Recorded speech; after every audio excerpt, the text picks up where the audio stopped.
Liverpool fan view, Rafa Benitez as Everton boss would leave a sour taste.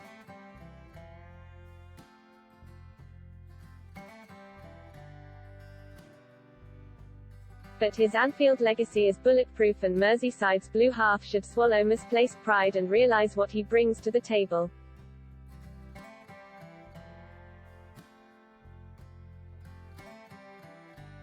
In many ways, football can be related to wider life, in the feelings and experiences it gives to a supporter.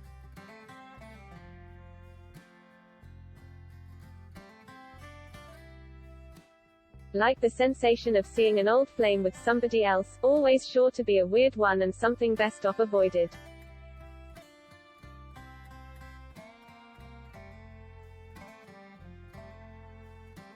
Perhaps this is the best way to describe how Liverpool fans could soon be feeling if a certain Rafa Benitez comes good on his interest in the Everton job and signs on the dotted line.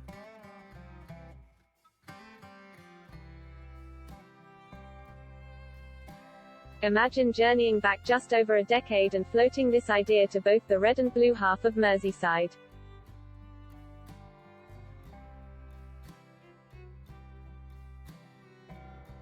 Rafa to Everton? Absolutely no chance, not ever.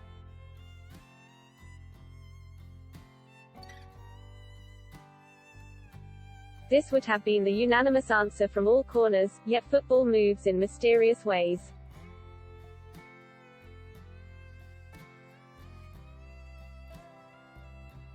Here we are, just over 11 years on from Benitez's dismissal at Anfield, and the Goodison Park dugout is being readied.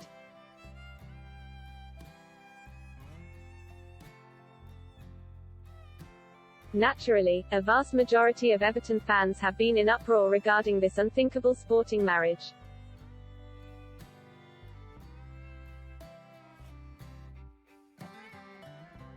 Tensions and passions are at an all-time high, despite a solid start to the previous campaign.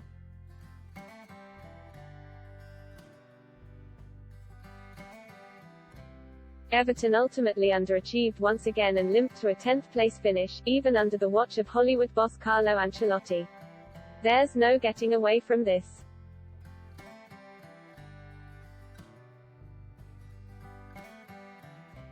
Yet it's understandable to see why so much anger is being held right now.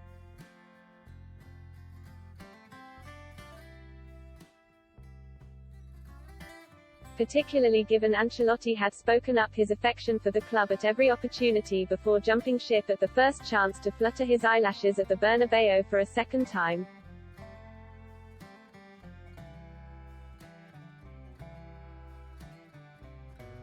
But to strike out at a manager of Benitez's pedigree and immediately dismiss him because of historic Liverpool links?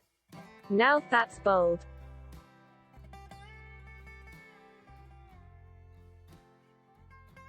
Sure, the last trophy Benitez lifted was the 2016-17 championship title with Newcastle, but his CV speaks for itself.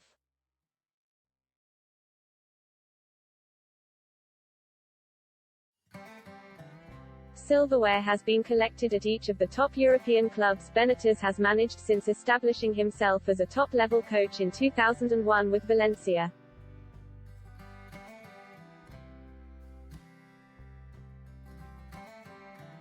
Bar an ill-fated stint as Real Madrid manager.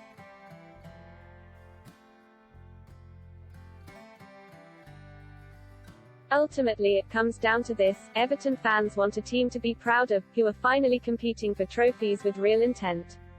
Benitez can go a long way to guaranteeing this.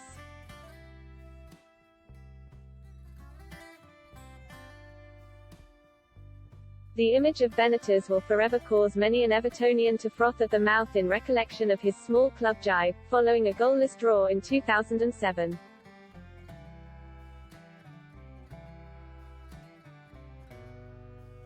But this is what Benitez does: he invests himself in his football club and relishes getting under the skin of opponents.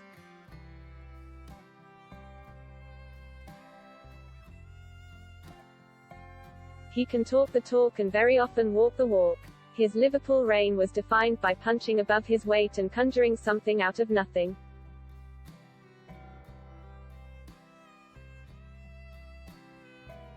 We're not only talking about the miracle of Istanbul here,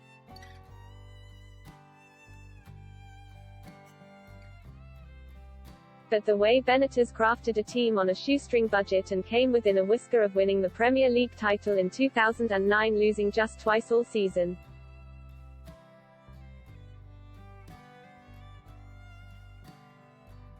Benitez demands only a few things when he takes over at a football club in order to really commit every fibre of his being: player commitment, supporter patience and boardroom backing.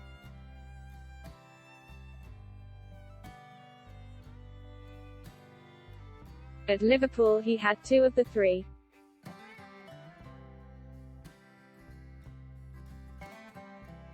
With the turbulent reign of the then owners Tom Hicks and George Gillette meaning autonomy in the transfer market was a non-starter. At Newcastle it was much the same.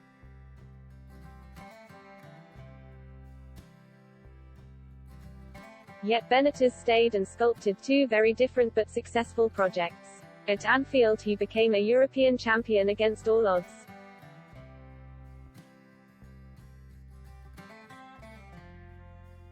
While getting to another Champions League final just 2 years later, and lifted the FA Cup and UEFA Super Cup.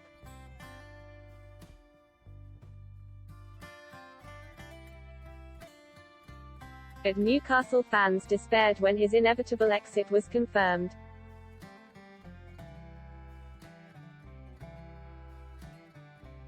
It was always assumed that Benitez, with proper, modern-day financial backing, could have turned the Magpies into a real competitive force.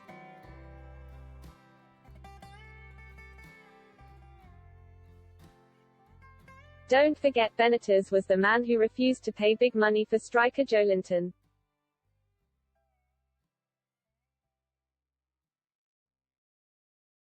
Despite Steve Bruce signing off on a £40 million club record purchase months later. Look how that one turned out.